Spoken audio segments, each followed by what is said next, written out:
अफजल अंसारी ने खोली बीजेपी की पोल, योगी के कारण हुई मोदी की जीत। जी हाँ दोस्तों, आपने बिल्कुल सही सुना। मैं हूं पराग महेंद्र, आप देख रहे हैं नेशनल चौपाल।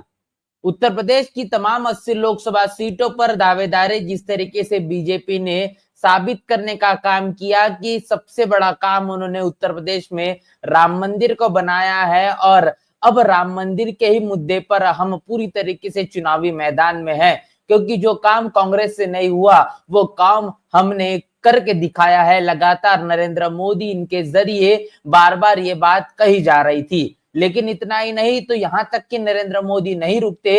नरेंद्र मोदी इनके जरिए बार बार ये भी बात कही गई कि अगर विपक्ष सत्ता में आ जाता है तो आपके जो गले का जो मंगलसूत्र है वो तक के नहीं बचेगा। यहां तक भी नरेंद्र मोदी नहीं रुकते, आगे कहते हैं कि अगर आपके पास में 2 भैंसे हैं तो उसमें से एक भैंस नहीं बचेगी। तो इस तरीके की बातों का और इन शब्दों का इस्तेमाल नरेंद्र मोदी इनके जरिए किया गया है, और यहां तक कि वे कहने के लिए बिल्कुल भी देश के प्रधानमंत्री नहीं कतराए हैं। उन्होंने कहा है कि इस देश में सांप्रदायिक माहौल कहे या फिर जो ज्यादा बच्चा पैदा करने वाले लोग हैं उनके लिए आरक्षण देने का काम इस इंडिया गठबंधन के जरिए किया जाएगा।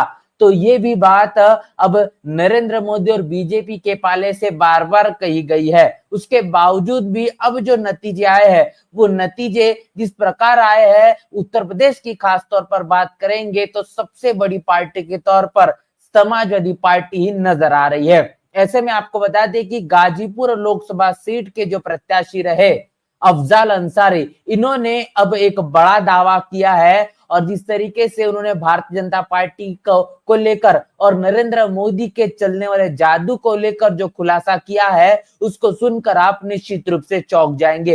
एक के बाद एक तमाम चीजों से आपको रूबरू करेंगे कि आखिर गाजीपुर के जो सांसद अफजल अंसारी, इनके माध्यम से क्या कुछ कहा गया है, किस तरीके से उन्होंने मोदी पर एक बड़ा प्रहार किया है, और उन्होंने बताया है कि कैसे योगी आदित्यनाथ के जरिए उत्तर प्रदेश की तमाम 80 लोकसभा सीटों पर जो बीजेपी ने अपनी दावेदारी पेश की है उसके कारण क्या कुछ हो पाया है। तो सबसे पहली बात अफजल अंसारी का यही दावा है कि मोदी ने जिस तरीके से चुनावी मैदान में उतरकर अपने जादू की और अपने भाषणों को लेकर लगातार जो सुर्खियां बटोरने के काम किया, ये जादू बिल्कुल भी नहीं चल पाया है। क्योंकि जहां से चुनावी मैदान में नरेंद्र मोदी बनारस से सीट से देखे जा रहे थे, वहां पर भी कहीं ना कहीं उनका जादू नहीं चल पा रहा था। कब तक? जब तक योगी आदित्यनाथ ने इस आखिरी जो चरण के चुनाव में खूंटा गाड़कर वहां पर वो नहीं मौजूद हुए, तब तक नरेंद्र मोदी इनका जादू बिल्कुल भी नहीं देखा गया। यहाँ पर साफ तौर पर योगी ने चुनाव को संभालने का काम किया है, क्योंकि मोदी का जो जादू है अब पूरी तरीके से खत्म हो चुका है। आगे अफजल अंसारी कहते हैं कि मोदी ने जहां से चुनाव लड़ा, और बता दे कि बनारस लोकसभा सीट से उसके आसपास की जो सीटें हैं उस आसपास की सीटों को भी बचाने का काम बीजेपी के पाले से नहीं हो पाया है। जिसमें अगर बात करेंगे तो चंदौली की सीट, गाजीपुर लोकसभा की सीट और मछली शहर, ये तमाम जो लोकसभा सीटें हैं जो बनारस को तीनों तरीके से घेरने का काम करती है, इसको भी कहने के बीजेपी नहीं बचा पाई। और इतना ही नहीं, तो इसका मतलब ये भी साफ हो चुका है कि जब ये कहा जाता है, मीडिया के जरिए बार बार ये बात कही जाती है कि नरेंद्र मोदी जहां से चुनाव लड़ते हैं उसकी हवा इतनी ज्यादा तेज होती है, तो बनारस के साथ साथ उसके आसपास के लोकसभा क्षेत्रों में भी उसका परिणाम देखने को मिलता है। यहाँ तक कि बिहार में भी उसका परिणाम देखा जाता है, और ये लहर इतनी ज्यादा ताकतवर होती है कि ये लहर बंगाल तक के भी पहुंचती है। लेकिन जो नतीजे आए हैं उस नतीजों के मुताबिक मीडिया के जरिए ये कही जाने वाली बात पूरी तरीके से अब खारिज हो चुकी है। आखिरकार ये भी बात अफजल अंसारी इनके माध्यम से कही गई है कि अंतिम चरण में नरेंद्र मोदी के इस चुनाव को बचाने का काम योगी आदित्यनाथ ने किया है, क्योंकि योगी आदित्यनाथ ने अपने पूरे के पूरे टीम को लगाकर ये पूरी तरीके से सख्त कर दिया था कि किसी भी कीमत पर बनारस लोकसभा सीट को और नरेंद्र मोदी को जिताना होगा।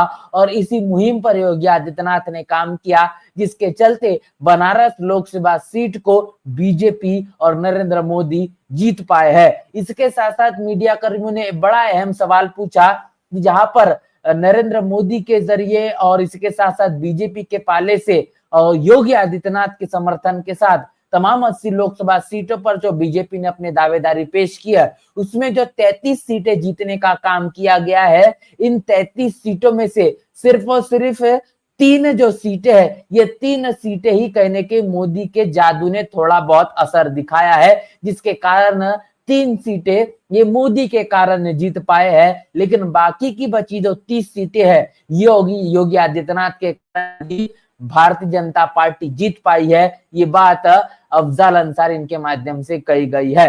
तो इसका मतलब आप साफ तौर पर समझ पाएंगे कि किस तरीके से अब नरेंद्र मोदी का जो जादू है ये यूपी में पूरी तरीके से फैल रहा है। इस बात को कहने का काम समाजवादी पार्टी के नवनिर्वाचित सांसद गाजीपुर लोकसभा सीट से अफजल अंसारी इनके माध्यम से किया गया है, जिन्होंने बताया है कि अगर योगी आदित्यनाथ नहीं होते तो निश्चित रूप से बीजेपी के लिए बाकी की जो तकरीबन 30 सीटें हैं वो भी जीतना वो काफी ज्यादा मुश्किल हो जाता।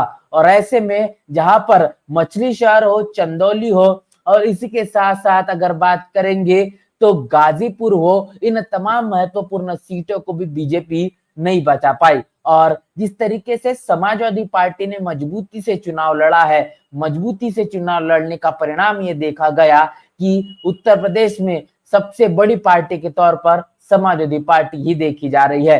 तो यहाँ पर एक बड़ा खुलासा करने का काम किया गया है अफजल अंसारी के पाले से कि किस तरीके से मुस्लिम समाज को बड़े तौर पर जो निग्लिजेंस उनके साथ में करने का काम किया गया, जो नजरअंदाजी मुस्लिम समाज के साथ में की गई, न उनको टिकटें दी गई, न उनकी वोटों की किसी भी तरीके से कोई अपील देखी गई, जिसका खामियाजा खास तौर पर उत्तर प्रदेश में भारतीय जनता पार्टी को ही झेलना पड़ा है। 2014 में जो मोदी लहर चली, ये मोदी लहर अब 24 में बिल्कुल भी नहीं देखी गई। तो जिस तरीके से अफजल अंसारी के पाले से तमाम जो बातें कही गई है, इसको लेकर आपकी क्या राय है, प्रतिक्रिया क्या है, लिखकर हमें कमेंट बॉक्स में जरूर बताएं। बने रहे नेशनल चौपाल के साथ, मिलते हैं वीडियो में, तब तक के लिए जय भीम, जय भारत। नेशनल चौपाल लगातार मनुवादी ताकतों के खिलाफ काम कर रहा है और काम करते रहेगा। बहुजन समाज से जुड़े और उसके आंदोलन से जुड़े हर खबरों को आप तक पहुंचाते रहेगा। लेकिन हमारे साधन संसाधन की कमी के कारण हम इस लड़ाई में कमजोर हो रहे हैं। आप तमाम साथियों से हम अनुरोध करते हैं कि नेशनल चौपाल को बचाइए, हमें आर्थिक सहयोग करें और हमें मजबूती प्रदान करें। जय भीम, जय भारत।